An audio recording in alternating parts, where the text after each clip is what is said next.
நேயர்களுக்கு வணக்கம். ஜாதகத்தில் கிரகங்கள் எந்த அளவுக்கு பலனை வழங்குகிறது என்பதை அறிவது மிக முக்கியமான ஒரு விஷயம். ஒரு கிரகம் பலம் பெற்று இருந்தால் அது எந்த அளவுக்கு ஜாதகருக்கு பலனை தரும் என்பது அறிந்து கொள்ள வேண்டிய அவசியமான ஒன்று. எனவே இது சம்பந்தமான விவரங்களை உங்களுக்கு எளிய முறையிலே ஜோதிட சாஸ்திரத்தின் மூல நூல்களிலே சுவடி நூல்களிலே சொல்லப்பட்ட கருத்துக்களின் அடிப்படையில் பேசி இந்த வீடியோவை வெளியிடுகிறேன். ஒரு கிரகம் உச்சம் பெற்றால் முழு பலனையும் தரும், 100% பலனையும் தரும். அடுத்து அந்த கிரகம் தனது மூல திரிகோண வீட்டிலே அமர்ந்திருந்தால் 3/4 பங்கு 75% பலனை அந்த ஜாதகருக்கு தரும். ஒரு கிரகம் சுச்சேத்திரம் பெற்று அமர்ந்திருந்தால் அது 50% அரை பங்கு பலனை தரும். சொற்சேத்திரம் என்பது ஆட்சி பெறுவது, அது சொந்த வீட்டிலே அமர்ந்து ஆட்சியாக அமர்வது. அடுத்து நட்பு கிரக வீட்டிலே ஒரு கிரகம் அமரும் பொழுது அது 1/4 பங்கு பலனை ஜாதகர்களுக்கு தருகிறது. அடுத்து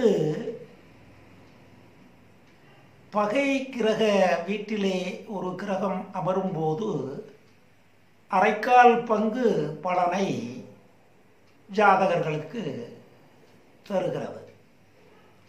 அடுத்து ஒரு கிரகம் நீசம் பெற்று இருந்தாலோ அல்லது சூரியனோடு இணைந்து அஸ்தங்கம் பெற்று இருந்தாலோ அது நிஷ்பலனை, ஒன்றும் ஒரு பலனையும் தராத நிலையிலே இருக்கிறது. இவ்வாறு ஜோதிட சாஸ்திரத்திலே கிரகங்களோடு தரும் பலனை ஒரு அளவாக குறிப்பிடப்பட்டிருக்கிறது. அடுத்து பல கிரகங்கள் ஒரு ஜாதகத்திலே உச்சம் பெற்றால் அந்த ஜாதகன் அதிர்ஷ்டசாலி. ஒரு கிரகம் பெற்றாலே, உச்சம் பெற்றாலே அந்த ஜாதகனுக்கு உயர்தர பலன்களை அந்த ஜாதகன் அந்த கிரகத்தின் காரக தத்துவப்படி பெற்று உயர்நிலை பெற முடியும். பல கிரகங்கள், ஒன்றுக்கும் மேற்பட்ட கிரகங்கள் உச்சம் பெற்றால் அது அதிக பலனை அந்த ஜாதகர்களுக்கு வழங்கி நல்ல உயர்நிலையை அந்த ஜாதகன் அடையும் வாய்ப்பை பெறுவார். அதை போன்று ஆட்சி பெறும் கிரகம், சொந்த வீட்டிலே ஆட்சி பெறும் கிரகம், சுச்சேத்திரம் பெறும் கிரகம், பல கிரகங்கள் அவ்வாறான அமைப்பை பெற்று ஆட்சி பெற்றிருந்தால் அந்த ஜாதகனுக்கு நல்ல பலன்கள் அதிகமாக கிடைக்கும் என்று சொல்லப்பட்டிருக்கிறது. அடுத்து இதிலே மிக முக்கியமான ஒரு விஷயம், உச்சம் பெற்றிருக்கின்ற கிரகத்தையோ அல்லது மூல திரிகோணத்திலே இருக்கின்ற கிரகத்தையோ ஆட்சி பெற்ற கிரகத்தையோ நட்பு கிரக வீட்டிலே அமர்ந்திருக்கின்ற கிரகத்தையோ சனி பார்த்தால் கண்டிப்பாக அந்த பலன்கள் பாதிக்கப்படும், குறையும். அது அந்த பார்வையை பொறுத்து கணக்கிடப்பட வேண்டும். சனி கண்டிப்பாக உச்சம் பெற்ற கிரகத்தையோ மூல திரிகோண வீட்டிலே இருக்கின்ற கிரகத்தையோ ஆட்சி பெற்ற கிரகத்தையோ பார்க்கும்போது பலன் குறையும். அது அந்த பார்வையின் அளவை பொறுத்து நிர்ணயம் செய்யப்பட வேண்டிய ஒன்று என்று சொல்லப்பட்டிருக்கிறது. அடுத்து பரிவர்த்தனை யோகம். பரிவர்த்தனை என்பது சுப கிரகங்களுக்கு இடையே ஒருவருக்கு ஒருவர் தங்களது வீடுகளை மாற்றி அமர்ந்து கொள்வது சுப பரிவர்த்தனை. அது நல்ல பலன்களை தரும். அடுத்து அசுப கிரகங்கள் ஒருவருக்கு ஒருவர் வீடுகளை மாற்றி அமர்ந்து யோகத்தை தந்தால், பரிவர்த்தனை யோகத்தை தந்தால், அந்த கிரகங்களுடைய காரகங்களின் அடிப்படையிலே நல்ல பலன்கள் நடக்கும். ஒரு சுப கிரகமும் ஒரு அசுப கிரகமும் பரிவர்த்தனை பெற்றால் அதில் பயனில்லை. எனவே பரிவர்த்தனை பரிசீலனை செய்யப்பட வேண்டிய ஒன்று. அது நல்ல பரிவர்த்தனையாக இருந்தால், சுப பரிவர்த்தனையாக இருந்தால் கண்டிப்பாக ஜாதகனுக்கு உயர்தர பலனை தரும். அடுத்து எந்த ஒரு கிரகமும் தன் உச்சமடையும் ஒரு ராசியை எங்கிருந்தாவது பார்த்தால் அந்த ராசி விருத்தியான பலன்களை தரும். உதாரணமாக செவ்வாய் தனது உச்ச வீட்டை கடகராசியிலே இருந்து மகரத்தை பார்க்கிறார் என்று எடுத்துக்கொண்டால் கண்டிப்பாக அந்த வீடு விருத்தியான பலனை தரும். இது உதாரணத்துக்காக சொல்லப்பட்ட ஒன்று. இதுபோல மற்ற அமைப்புகளையும் நீங்கள் பார்வையிட்டு அறிந்து கொள்ள வேண்டும். அடுத்து எந்த ஒரு கிரகமும் எங்கிருந்தாவது தன் சொந்த வீட்டை திரும்பி பார்த்தால் அந்த வீடு விருத்தி அடையும் என்று சொல்லப்பட்டிருக்கிறது.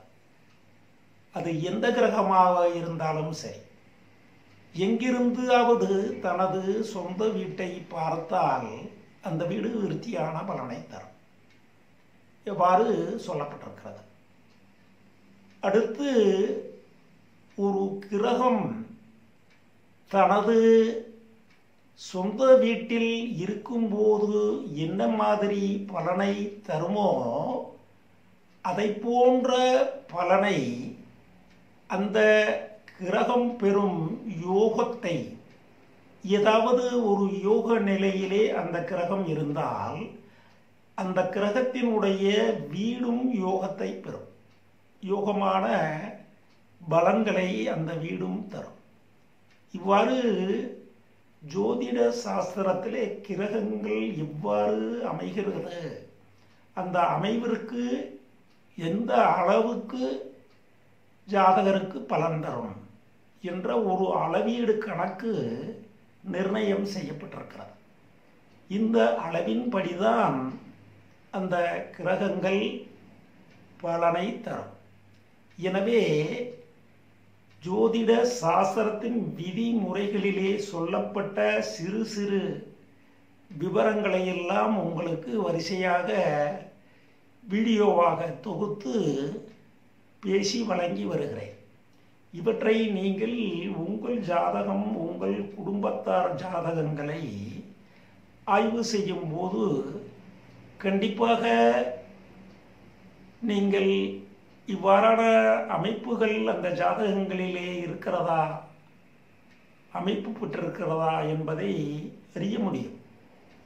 எனவே இவ்வாறான சிறு சிறு விஷயங்களை நீங்கள் எளிதாக அறிந்து பயனடைய முடியும் என்ற காரணத்தின் அடிப்படையிலே தான் இவ்வாறான ஜோதிட விதிமுறைகளை உங்களுக்கு வீடியோவாக தொகுத்து பல வீடியோக்களை வெளியிட்டிருக்கிறேன். எனவே அந்த வீடியோக்களில் எல்லாம் பார்த்து ஜோதிட விதிமுறைகளையும் அதன் நுட்பங்களையும் நீங்கள் அறிந்து பயன்பட வேண்டும் என்று உங்களை அன்போடு கேட்டுக்கொள்கிறேன்.